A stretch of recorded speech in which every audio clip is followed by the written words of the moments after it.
देखिए क्या कह रहे हैं, फैक्टराइज द फॉलोइंग। फैक्टराइज कैसे करते हैं, आपके सामने सवाल क्या है, 5x³ माइनस 15x। तो इसमें सबसे पहले कॉमन लेना पड़ेगा। क्या कॉमन दिख रहा है कि नहीं दिख रहा है? अगर नहीं दिख रहा है तो दिखाने का तरीका ये है, जैसे यहाँ 5x³ लिखा है तो इसको आप ब्रेक कर लिए। 5 यहाँ पे मल्टीप्लाई छुपा है, मल्टीप्लाई लगाया। x³ का मतलब होता है x को 3 बार लिखो मल्टीप्लाई में, x into x into x 3 बार लिख लिया। ये मल्टीप्लाई है, ये x है, ये मल्टीप्लाई ये x है, कन्फ्यूज ना होइएगा, ठीक। अब 15 को ऐसे ब्रेक करो कि उसमें 5 भी आ जाए। देखिए 5 यहाँ भी है, तो 15 को ऐसे तोड़ना है जो यहाँ लिखा हो उस वो नंबर ज़रूर आए।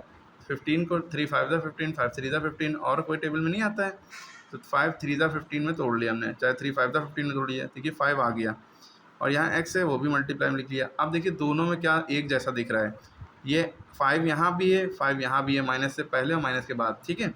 तो 5 तो कॉमन है, दोनों में है तो कॉमन है। x यहाँ 1 है, यहाँ 3 है, यहाँ 1 है, तो यहाँ का 1 और यहाँ का 1 कॉमन लेंगे, जो दोनों में होगा वो कॉमन लेंगे। तो जो कॉमन लेते हैं यानी 5x दोनों में, इधर भी है 5x इधर भी 5x, तो जो कॉमन लेते हैं उसको बाहर लिख लेते हैं। 5x लिख लिया, ठीक है। फिर ब्रैकेट लगाते हैं, ब्रैकेट लगाया, अब यहाँ से 5x चला गया, काट दो।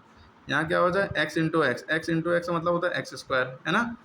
माइनस लगाया, 5x यहाँ से जा चुका है क्योंकि दोनों में कॉमन है, तो दोनों की तरफ से यहाँ चला गया बाहर, माइनस वाला आ गया यहाँ पे, यहाँ 5x जा चुका है उधर, यहाँ बचा खाली 3, तो 5x x² माइनस 3, ठीक है। ये हो गया। इसी तरह वीडियो फिर से देखेंगे तो ज़्यादा समझ में आएगा। इसी तरह दूसरा सवाल जैसे है 20a² b प्लस 10abc। अब देखिए इनमें क्या कॉमन है बताएंगे? देखिए नहीं दिख रहा है तो 20 और 10 दोनों में देखिए 10 कॉमन है, अगर नहीं दिख रहा है तो 20 को हम लिख सकते हैं 2 10 द 20, 2 इंटू 10 करेंगे 20 आ जाएगा। इसको तोड़ के ऐसे लिख लिया। a² b है, यहाँ abc है। अब a² b का मतलब क्या है, a इंटू a, 2 बार, एक b है, ठीक, plus 10abc, 10 into a into b into c कर लिया।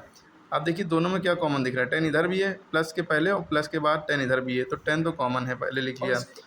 और क्या कॉमन दिख रहा है, a यहाँ है, a यहाँ है, तो a भी बाहर लिख लिया। और दूसरा a यहाँ है लेकिन यहाँ a नहीं है तो याला a छोड़ दिया। यहाँ b है, यहाँ पे b है, तो ये b भी बाहर लिख लिया। जो दो होते हैं उसका एक बाहर लिख लेते हैं, ठीक। अब c इधर है, यहाँ नहीं है तो ख़त्म, ठीक है। अब ये ब्रैकेट लगेगा, जितनी चीज़ें कॉमन इधर से ली हैं वो नोट नहीं करेंगे इसके अंदर, क्योंकि ये कट गया, ये कट गया, ये इधर से, ये तीनों इधर से कट गए, यहाँ पे लिख लिए, तो ये तीनों आप यहाँ पे नहीं लिखेंगे। अब हम पास ये 2 बचा और ये a बचा, बस यही दोनों लिखेंगे, 2 और a, ठीक है। प्लस लगा था, प्लस लगा दिया। यहाँ से क्या कॉमन हो गया, 10 भी बाहर चला गया, a भी बाहर चला गया, b भी बाहर चला गया, सब चला गया, तो ये सब कुछ नहीं नोट करेंगे। c बचा है, c नोट कर लेंगे।